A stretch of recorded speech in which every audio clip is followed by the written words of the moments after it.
Real Housewives of Atlanta. Sorry about the stopping, y'all. I don't know what's really going on with that. But I just restarted my computer and it's still doing it, so hell. Shiznick. Okay, so it started off, this is part 2, child. This part 2 was definitely more entertaining than the first part, I'll say that. It started off with, you know, Porsha and Kandi, they kind of talking or whatever. I'm glad that Kandi and Porsha's rift is over with. Thank God for that, right? Because that's exhausting and annoying. And, you know, so we get to the whole thing with Porsha running after the girl at Todd's party. And, you know, Porsha, she just don't remember nothing. She ain't seen nothing. She ain't heard nothing. She don't know what's going on with the whole situation. Porsha was just like, I did not walk up to her aggressively. What is she talking about? And apparently, Kandi said that Porsha was a month pregnant. Porsha claimed that she was 2 or 3 months pregnant. She was, you know, doing that thing.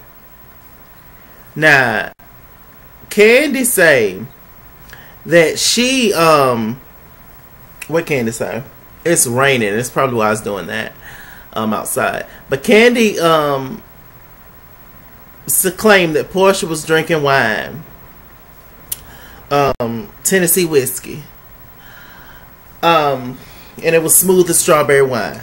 But they said that Porsha was drinking wine, and apparently you can drink wine while you're pregnant. I had no idea that you can. So that was that whole situation. Y'all wait a minute while I text my aunt.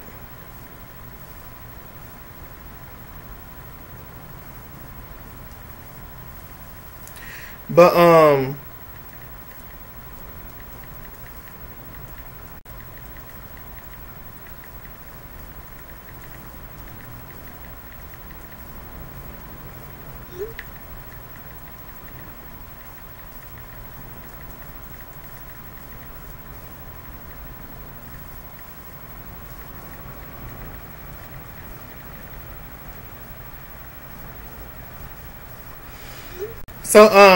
Porsha claimed that, you know, she don't remember nothing, she ain't seen nothing, she ain't heard nothing. They asked Porsha about the whole tattoo situation, and she said that she licked Keisha, she licked Jamie, she licked all the peoples every night. So, you know, I guess shouts out to Porsha. Porsha has really owned her crap. And that's one thing I do enjoy, is that if you can truly just own everything about you, or own all the BS, you know, unless it's damaging, but own all the BS and own all that, and you know, you're gonna be good. Can't nobody really touch you in that instance. So hey, what to do? Okay, what else happened? We brought out Greg. You know, Greg and Nene started to talk. You know, Andy was asking Greg all kind of very, you know, important questions and stuff, and you know, he was just like, look, I know I've been kind of mean to Nene. This is my first time having cancer. It's been overwhelming. It's a lot to go through. And, you know, he says that he did not, it was ignorance as to why he did not want to go get, you know, his prostate checked, etc. A lot of men, in particular, a lot of black men, we just do not want to go to the doctor. You know, we out here hard. We ain't scared of nothing, but we scared to go to the doctor. So it's just like, I mean, come on now. Come on. We're people at the end of the day, you know? So, I don't know. But, he was definitely, I forgot where I got this from. I cannot remember. But he was definitely 100% Nene Leakes' husband. He was on Nene Leakes' side. He had her back, etc., which is what he should do. But he also need to call out Nene when she's wrong. And Nene was wrong a lot this season. I told you, this is probably one of Nene's worst seasons, period, in general. She goes on to say, Nene, oh, if I did not travel, Greg wouldn't eat.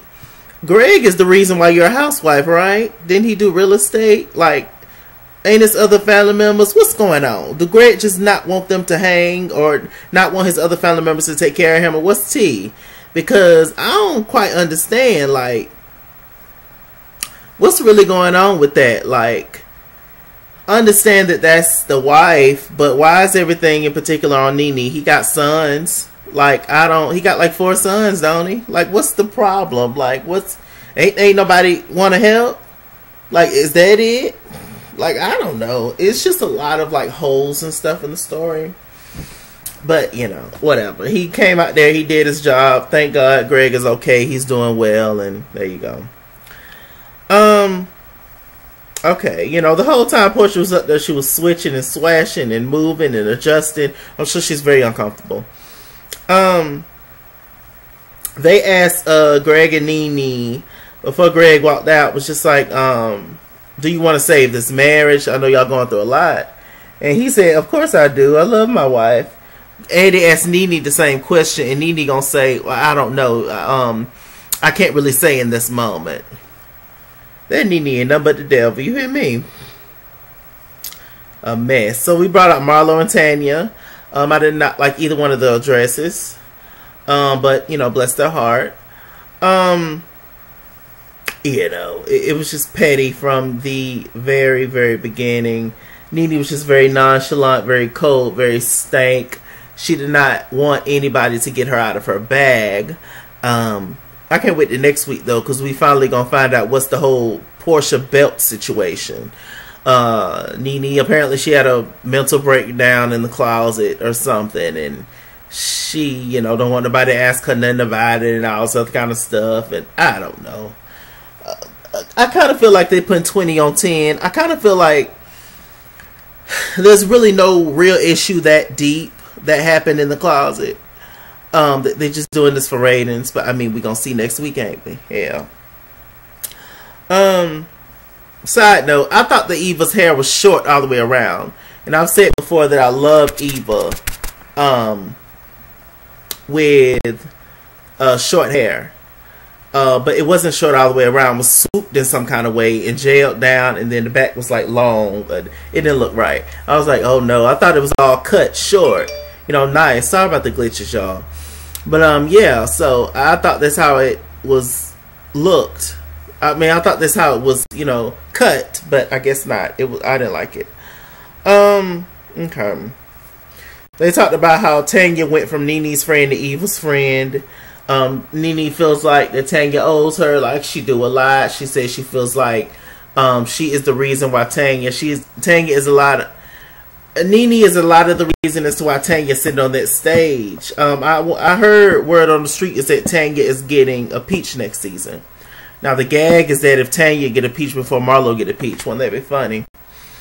Tennessee whiskey. So I was like, Lord have mercy. You know, they was being petty, going back and forth. Tanya, I'm glad Tanya's sticking up for herself. She was Nene was just like, you can take that peach and shove it up your hoo-ha, and Tanya was just like, I don't understand the words coming out of your mouth, child. I was like, what is going on? Marlo and, you know, Eva, they talked about their little spat on the bus in Tokyo. And, you know, Marlo felt like they cut out a lot of her good reads, and Shamari and Kandi was disagreed. It was fun to see Shamari and Kandi like together on the same page, and you know, it was just nice to see. I hope they'll never fall out, because I actually like their chemistry a lot. You know, Eva was just like, oh, I can bet my bottom dollar that, you know, I won that reading argument, and Marlo was just like, you might not want to bet your bottom dollar because I heard that you don't have many dollars left. I was like, I can't take it. They got on Shamari being a drunk, allegedly. And, you know, the girls kind of don't feel like Shamari has a... Porsha said, I don't think that Shamari has a drinking problem. I just think she has a problem when she drinks. What the hell is the difference, Porsha? That was funny. But, you know, they was able to kind of laugh it off and, you know, shun it off. But, you know, Marlo's really trying to push this whole thing that their child is an alcoholic and all this other kind of stuff. So I'm just like, Marlo, find something to do. But, you know, Marlo has nothing else to do. So, hey. She was just like, Shamari needs help. You know, they got on Shamari throwing up on Eva's shoes. Shamari was just like, nah, I am sorry about that. I was wrong for that. She was like, Shamari was like, I was going to get the shoes clean, but I realized it would have cost more money to get the shoes clean than to just buy her a new pair of shoes. I was like, dear God, where's the shade coming from? And she was just like, well, what you mean, girl? It came from Zara's, etc. Don't you know Shamari had bought Eva a gift card for Zara's? I was like, that was messy, that was shady, and that was classy all at the same time. You ruined the girl's shoes, so go on ahead and just buy some more. Wasn't that shade? Okay, Shamari got a little coin on the nine, them good R&B checks. Oh, baby, bring it all to me. They got on, you know, they was harping on Shamari's fashion and all that kind of stuff. And somebody wrote in and was just like, y'all tripping about Shamari's fashion. But but Nene, all she wears jeans, a shirt, and a caftan, and I screamed. And that's also true. So I'm just like, you know, don't let the pot call the kettle, call the kettle, call the pot. So I was just like, ooh, that's a mess. You know, they talked about the little natural wig party and stuff, and Porsha said she felt so liberated that afterwards she got a quick weave. I was like, go Porsha. You know, they talked about, you know, how Nene feels like nobody's there for her and all this kind of stuff. And they really had to give it to Nene. Porsha did. She was just like, it's so hurtful that myself, my sister, my mama, my man, all of us are sitting here praying for you in your situation, and you gonna shun us off like it's nothing.